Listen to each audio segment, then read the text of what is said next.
Kottayam Gandhinagar nursing കോളേജിലെ റാഗിങ്ങിൽ 5 വിദ്യാർത്ഥികൾ റിമാൻഡിൽ. ഇവരെ കോട്ടയം സബ് ജയിലിലേക്ക് മാറ്റും. 1-ാം വർഷ വിദ്യാർത്ഥികളായ 6 പേർ അതിക്രൂര പീഡനമാണ് മാസങ്ങളായി നേരിട്ടത്. നഗ്നരാക്കി ദൃശ്യങ്ങൾ പകർത്തിയെന്നും മുറിവുകളിൽ ബോഡി ലോഷൻ പുരട്ടിയെന്നും എഫ്ഐആറിൽ പറയുന്നു. സീനിയേഴ്സ് മകനെ നിരന്തരം ഭീഷണിപ്പെടുത്തിയെന്ന് റാഗിങ്ങിനിരയായ വിദ്യാർത്ഥിയുടെ പിതാവ് പറഞ്ഞു. റാഗിംഗ് വിവരം കുട്ടികൾ അറിയിച്ചിരുന്നില്ലെന്നാണ് പ്രിൻസിപ്പൽ ഇൻചാർജിന്റെ പ്രതികരണം.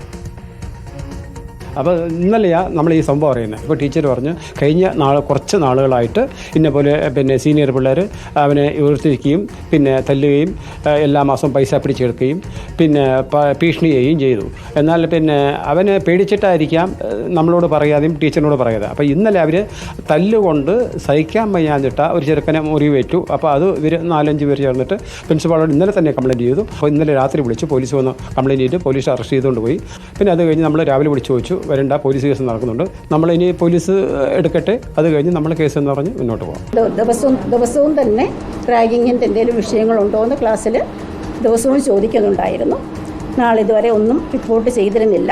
അവരെഴുതി തന്ന കംപ്ലയിൻറ്റ് വെച്ച് പ്രിലിമിനറി എൻക്വയറി കോളേജ് ലെവലിൽ നടത്തി. ഇന്നലെ തന്നെ കോളേജിൽ നിന്നും ഹോസ്റ്റലിൽ നിന്നും കുട്ടികൾക്ക് അന്വേഷണ വിധേയമായി ഇനി ഉള്ള നടപടി വരുന്നതുവരെയുള്ള സസ്പെൻഷനാണ് കോളേജിൽ നിന്ന് കൊടുത്തത്.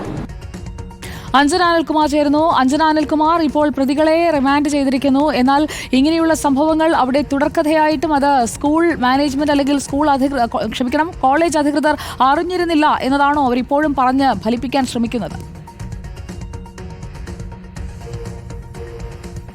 തീർച്ചയായും സുജയ, ഹോസ്റ്റൽ അധികൃതരുടെയും കോളേജ് അധികൃതരുടെയും വാദം ഇപ്പോഴും അതുതന്നെയാണ്.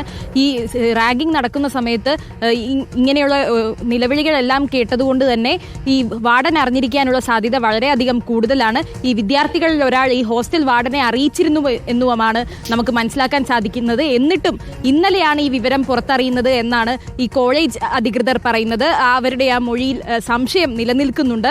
പോലീസുകാർക്കടക്കം ഈ മൊഴിയിൽ ഒരു സംശയവുമുണ്ട്. എന്തായാലും വരും ദിവസങ്ങളിൽ വിശദമായ അന്വേഷണം ഉണ്ടാകും. ഈ കോളേജിൽ ഈ പ്രതികളെ കൊണ്ടുവന്ന് ഉൾപ്പെടെയുള്ള തെളിവെടുപ്പുണ്ടാകും. ഹോസ്റ്റലിലെ മുറിയിലും കൊണ്ടുവരാനുള്ള സാധ്യതയുണ്ട്. ഇന്ന് ഗാന്ധിനഗർ പോലീസ് സ്റ്റേഷനിലെ ഉദ്യോഗസ്ഥരെത്തി ഈ റാഗിംഗ് നടന്ന മുറിയിൽ വിശദമായ പരിശോധന നടത്തിയിരുന്നു. എന്തായാലും പ്രതികളെ ഇപ്പോൾ റിമാൻഡ് ചെയ്തിരിക്കുകയാണ്.